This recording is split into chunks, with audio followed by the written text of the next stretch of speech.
Hello. So ரொம்ப நாளாக ரொம்ப வருஷமாகவே கேட் வாங்கணும் அப்படின்னு ஆசையாக இருந்தோம். நிறைய வீட்லாம் பார்த்தோம், பட் எதுவும் எங்களுக்கு ஒர்க் அவுட் ஆகல.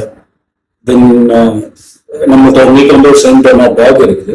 ஸோ அதுக்கு ஈக்குவலாக ஒரு கேட்டும் இருக்கணும் அப்படின்னு நாங்கள் தேடிட்டு இருக்கும்போது தான் we just found out Maine cone.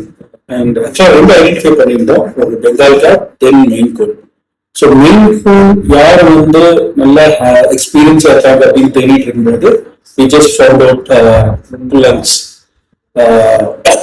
கோயம்புத்தூர்ல ஐடென்டிஃபை பண்ணோம். So I just try to reach out with them. அந்த first day I got a good experience in terms of first time cat நம்ம வச்சிருக்கிறோம். கேட்டோட டீடைல்ஸ் எனக்கு எப்படி என்னன்னு தெரியாது. Still now it's almost more than 10-15 years dogs வச்சிருக்கோம், different dogs வச்சிருக்கோம். அது நம்ம எப்படி வளர்த்துறோம்னா தெரியும், பட் கேட்டுக்கு எப்படி அவங்க மென்டாலிட்டி எப்படி அது எப்படி வளர்த்துறதுங்கிற டீடைல்ஸ் தெரியாது. So just asking doctor Sahir.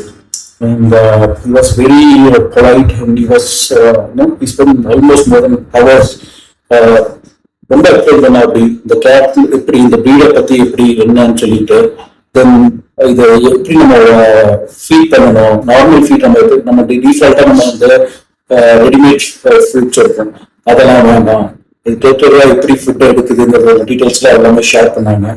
To be just information gather பண்ண போய் I got more confident and உண்மையினால நம்ம தேட வேண்டாம். We were usually thinking about checking 3 to 4 categories. அதுல இருந்து நம்ம பெஸ்டா செலக்ட் பண்ணோம். But the information it's just showed that they are very having more hands on. அதனால we finalized that we should take a cat from them. So அவங்கள்ட்ட நிறைய Gates இருந்துச்சு. அதை ஒரு கேட்டலாக் ஸ்டார்ட் பண்ணியிருந்தாங்க. So அதுல we just selected river. இந்த இவரை செலக்ட் பண்ணியிருந்தேன்.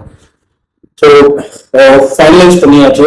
தென் அகைன் லாட் ஆஃப் டிஸ்கஷன்ஸ், எப்படி வைக்கணும், என்ன மெயின்டைன் பண்ணணும், ஃபுட் மெடிசன்ஸ் எல்லாமே ஃபுல் கைடன்ஸ் கொடுத்தாங்க.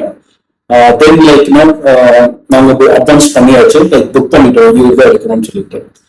But due to my sickness I was not able to travel. போற ஆல்மோஸ்ட் 1 week முன்னாடி போறதா இருந்துச்சு, போக முடியல. But luckily, he just said நாங்களே கொண்டு வந்து தரோம் அப்படின்னு சொல்லி போட்டு he traveled all the ways close to 360-400 kilometers Coimbatore to Bangalore இன்னைக்கு இவங்களை டெலிவரி பண்ணியிருக்காங்க. So we are very much happy about it.